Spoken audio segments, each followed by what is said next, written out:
82 साल की एक बुजुर्ग महिला फोटो जर्नलिस्ट की नज़र पड़ जाती है। जैसे ही फोटो जर्नलिस्ट ने उस बुजुर्ग महिला को देखा, उसका एक फोटो खींचा। फोटो खींचने के बाद अमेरिका की एक अंतर्राष्ट्रीय मैगजीन में जिसका नाम टाइम्स होता है, उस टाइम्स मैगनीज को वो फोटोग्राफ भेज दिया जाता है। 22 सितंबर 2020 को वह फोटो दुनिया के 100 प्रभावशाली लोगों की लिस्ट में शामिल हो जाता है।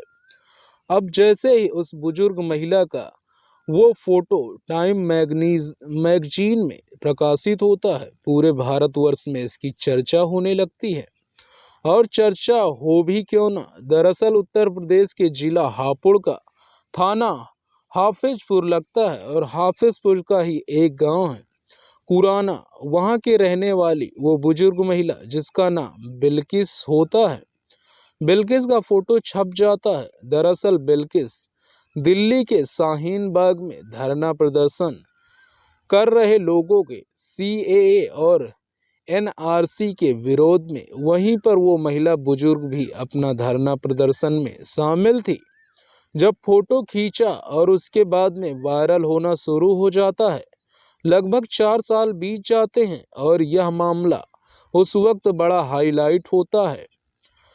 साल बीतने के बाद साल 2024 में इस घटना के रिलेटेड एक और घटना हो जाती है। दरअसल चंडीगढ़ के एयरपोर्ट पर जो बीजेपी की सांसद चुनी गई हैं, कंगना रनौत, और वो फिल्म अभिनेत्री भी हैं, उनको एयरपोर्ट पर एक सीआईएसएफ की महिला कांस्टेबल एक जोरदार थप्पड़ मार देती हैं और वो थप्पड़ की गूंज पूरे इंडिया में फैलने लगती है। दरअसल उस महिला कांस्टेबल ने ये फिल्म अभिनेत्री बीजेपी की सांसद को थप्पड़ क्यों मारा था और इस बिल्किस ने इस थप्पड़ का क्या कनेक्शन था, इस कहानी के माध्यम से यही जानने की समझने की कोशिश करेंगे। नमस्कार दोस्तों, क्राइम कहानी चैनल में आप सभी का स्वागत है।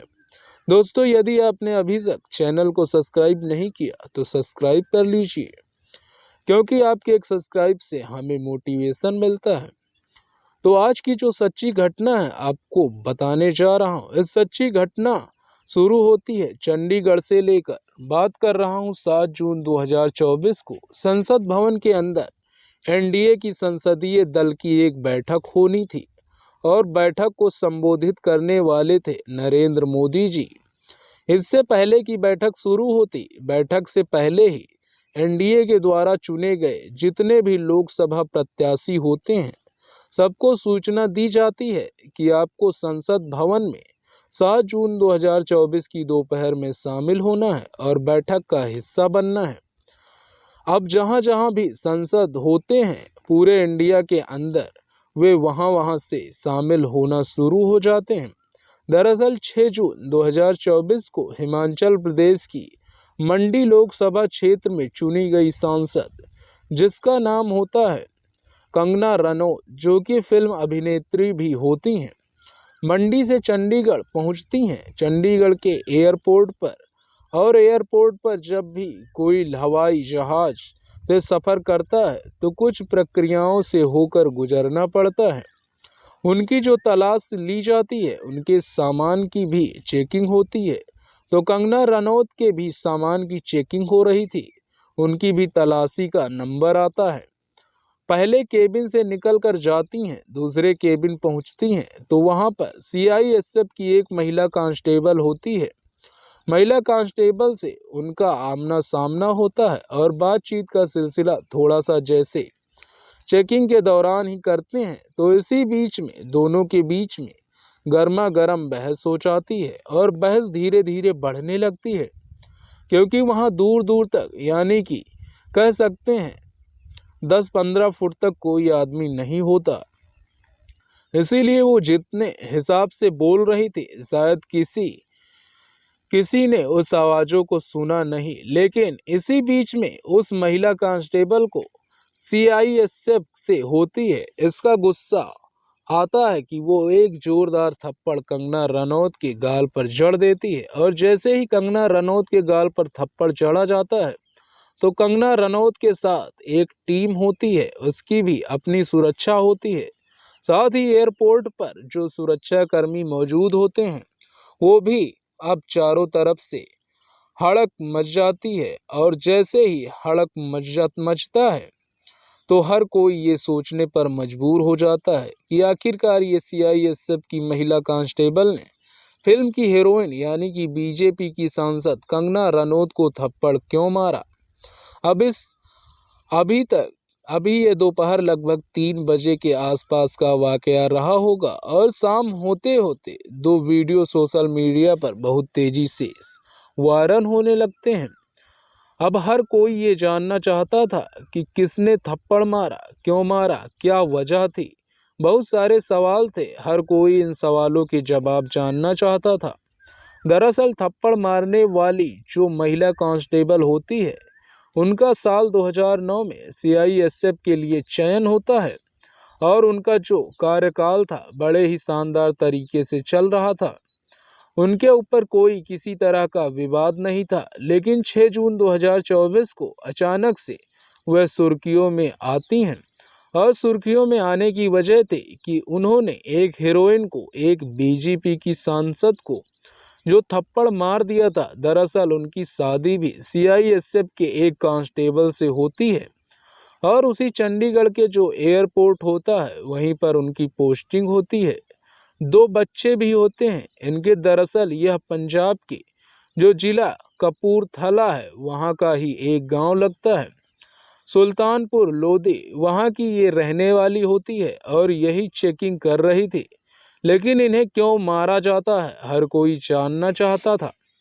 दरअसल इसी के ऊपर बातचीत करने की कोशिश करेंगे। लगभग 7 जून 2024 को जब संसदीय दल की मीटिंग चल रही थी संसद भवन के अंदर और प्रधानमंत्री मोदी जब संबोधित कर रहे थे तो संबोधित करने के दौरान महिला सशक्तिकरण पर अपनी बातचीत कर रहे थे और इसी बीच में जो कैमरामैन होता है वो फोकस कर देता है कंगना रनौत के ऊपर। इसीलिए फोकस भी हो जाता है क्योंकि सोशल मीडिया पर यह वायरल हो रहा था कि कंगना रनौत को एक थप्पड़ मार दिया गया है। थप्पड़ मारने के पीछे वजह क्या थी? दरअसल 2 वीडियो हैं सोशल मीडिया पर वायरल हो रहे थे, एक कुलविंदर कौर का और दूसरा वीडियो कंगना रनौत का। कुलविंदर कौर वीडियो में कहते हुए दिखाई दे रहे हैं कि उनके बयान दिया था 100 से लेकर बैठती हैं, जहां यह बैठी थी वहां मेरी मां बैठी थी। इतना यह बोलते हैं और वह सोशल मीडिया पर बहुत तेजी से साथ वायरल होने लगती है। कुलविंदर कौर का बयान इसी बीच में दूसरा एक वीडियो और वायरल होता है। दरअसल उस वीडियो को खुद कंगना रनौत ने बनाया था। वो कहती हैं कि मैं तो सुरक्षित हूँ लेकिन मेरी चिंता पंजाब में बढ़ रहे उग्रवाद और आतंकवाद को लेकर है, इसे कैसे भी करके हैंडल करना पड़ेगा। बस इतना था। अब ये लड़ाई अभी तक तो महिला कांस्टेबल से थी, लेकिन अब ये लड़ाई इसकी पूरे पंजाब से शुरू हो जाती है। अब पंजाब से शुरू हो जाती है तो हर कोई इस मामले में अब कूदने लगता है। पक्ष हो विपक्ष हो, ये सभी लोग अपनी अपनी तरफ से प्रतिक्रियाएं देने शुरू कर देते हैं। दरअसल कहानी शुरू होती है जो कंगना रनौत के ऊपर जो बात आती है 27 नवंबर 2020 की सुबह लगभग 10 बजे के आसपास। इन्होंने एक उपहास उड़ाते हुए, मजाक बनाते हुए एक सोशल मीडिया पर यानी कि एक फोटो है, दरअसल जो मोहिंद्र कौर का फोटो होता है वह सिंधु बॉर्डर पर उन्होंने भारतीय जो किसान यूनियन का झंडा पकड़ा हुआ था और झंडा पकड़ा हुआ था तो उसी फोटो को बिल्किस बानो से अटैच करते हुए जब ये डाला गया तो इस पे उन्होंने कमेंट कुछ कह दिया और दोनों महिलाओं की शायद इसमें गलती हुई थी या धोखा, वह जैसे भी हुआ था। इन्होंने जब दोनों का फोटो एक साथ और किसानों के मजाक बनाते हुए और यहाँ तक आरोप लगा दिया, ये महिलाएं इस तरह के धरना प्रदर्शन में शामिल हो जाती हैं। अब जब चारों तरफ से विरोध प्रदर्शन उठने लगा तब कहीं न कहीं यह गुस्से वाली बात तो थी। इसी गुस्से को 4 साल से कुलविंदर कौर अपने मन में, अपने दिलो और दिमाग में भरे बैठी थी और अचानक से उन्हें पता नहीं था कि एक ऐसा भी दिन आएगा कि कंगना रनौत 4 साल के बाद उसके सामने पड़ जाएंगी, वो भी चंडीगढ़ के एयरपोर्ट पर। और दरअसल कुलविंदर कौर का यह दावा था, उनका ये कहना है कि इस सिंधु बॉर्डर पर जो धरना प्रदर्शन चल रहा था किसानों का, उसमें उनकी मां भी शामिल थी और उनकी मां ने तो किसी से 1 रुपए नहीं लिए थे। लेकिन तुम मेरी मां को ऐसे कैसे बदनाम कर सकती हो कि ये महिलाएं 100-100 रुपए के भाड़े पर धरना प्रदर्शन करती हैं। इसी बात को लेकर गुस्सा था, लेकिन उन्होंने जो ट्वीट किया था शायद जल्दबाजी में कर दिया था। उन्होंने बिल्किस को और मोहिंदर कौर को एक साथ मर्ज करते हुए कि ये 100-100 रुपए में इस तरह से आरोप लगाया था। हालांकि उन्होंने अपना ट्वीट डिलीट करते हुए शायद कुछ इस तरह की बातें भी कही थी, लेकिन तब तक कहते हैं कि जब तीर हाथ से निकल जाता है तो वह फिर कभी वापस मुड़कर नहीं आता और इससे मामला आगे बढ़ जाता है। अब थप्पड़ लगा, थप्पड़ की गूंज पूरे इंडिया में फैल जाती है। हर कोई अब इस मामले में जानना चाहता था कि आखिरकार होगा क्या। जल्दबाजी में इस महिला कांस्टेबल को सस्पेंड कर दिया जाता है, विभागीय जांच भी शुरू की जाती है, लेकिन यह भी दावा किया जा रहा था कि 7 जून 2024 तक दोपहर 3 बजे के आसपास तक कंगना रनौत की तरफ से कोई FIR वगैरह दर्ज नहीं हुई थी। लेकिन वो अपनी तरफ से विभागीय कार्रवाई में जुड़ जाते हैं। एक तरफ तो यह मामला जब हाईलाइट लगातार हो रहा था, तब अलग अलग संगठन, खासकर किसान संगठन होते हैं, जैसे क्या किसान नेता राकेश चिकत, इन्होंने कहा कि जय जवान जय किसान का नारा लगता रहा है। कोई भी जवानों के ऊपर, किसानों के ऊपर कुछ भी बोल जाएगा तो इसे जो व्यक्तित्व तो उसके लोग जुड़े हुए हैं, जिनके परिवार के लोग किसान हैं, परिवार के लोग फौज में हैं, तो वे कैसे बर्दाश्त करेंगे। इसीलिए इसे महिला कांस्टेबल ने बर्दाश्त नहीं किया और इस मामले की जांच पड़ताल पूरी ईमानदारी के साथ होनी चाहिए। यदि एक तरफा कार्रवाई हुई तो हमें सड़कों पर उतरने के लिए विवश होना पड़ेगा, मजबूर होना पड़ेगा। और इसके लिए ऐसा ना हो, जो भी विभागीय कार्रवाई है, जो उसमें गलती की है, सिर्फ उसी की सजा मिलनी चाहिए। यही नहीं, रणजीत सिंह राजू, उन्होंने भी समर्थन कर दिया और समर्थन करते हुए कहा कि भाई हमें सड़कों पर उतरने के लिए मजबूर होना पड़ेगा। जगवीर सिंह घोषला भी यही इस तरह की घोषणा कर देते हैं। एक हरसिम सिमरत और बादल, उन्होंने इस बात पर तो किया कि कंगना रनौत ने किस तरह से पंजाबियों को आतंकवाद और उग्रवाद से जोड़ दिया है। इससे मामला क्या है, मतलब है, अब जैसे जैसे यह बयान वायरल हो रहा था, वैसे वैसे पंजाब के लोगों में उबाल फैलना शुरू हो जाता है। अब कहीं ना कहीं कंगना रनौत के साथ हुआ तो गलत ही है। इस तरह से थप्पड़ नहीं मारना चाहिए था, लेकिन थप्पड़ मारा गया है, मारा ही गया है। इसका ना तो कभी अभी इस ऑफिशियल बयान सामने आया है, ना ही कोई ऐसी वीडियो सामने आई है जिसमें यह दिख सके कि कुलविंदर कौर, जो महिला कांस्टेबल है CISF की, उन्होंने कंगना रनौत को सचमुच थप्पड़ मारा है, नहीं मारा है। हालांकि CISF अपने लेवल से जांच कर रही है, CCTV कैमरे खंगाले जा रहे हैं और जांच के बाद अब कहीं ना कहीं यह भी डर बना हुआ है कि कुलविंदर कौर को कहीं बर्दाश्त न कर दी जाए। इसीलिए जो अलग अलग सामाजिक संगठन हैं, किसान नेता हैं, वह सबके सामने आने वाले हैं और आने के बाद उनका साफ साफ कहना है कि अगर इस महिला कांस्टेबल को कुछ भी हुआ या कुछ भी इसके खिलाफ नीतिक कार्रवाई हुई तो हमें सड़कों पर उतरने के लिए विवश होना पड़ेगा।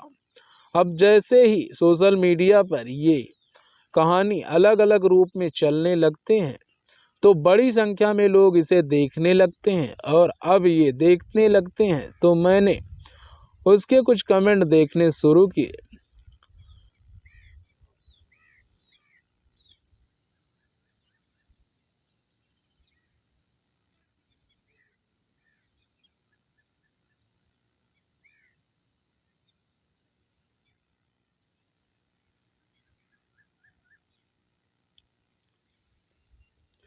दोस्तों, इस पूरे घटनाक्रम को सुनाने का उद्देश्य किसी को परेशान करना नहीं है, किसी का दिल दुखाना नहीं है, बल्कि आपको जागरूक करना, आपको सचेत करना है, आपको बताना है कि कुछ भी बोलने से पहले, कुछ भी लिखने से पहले सोचना चाहिए कि हम क्या बोल रहे हैं, क्या नहीं बोल रहे हैं। 4 साल पहले की कही बात कंगना रनौत की एक महिला कांस्टेबल को इतना गुस्सा आता है और उसने उसका 4 साल के बाद बदला लिया।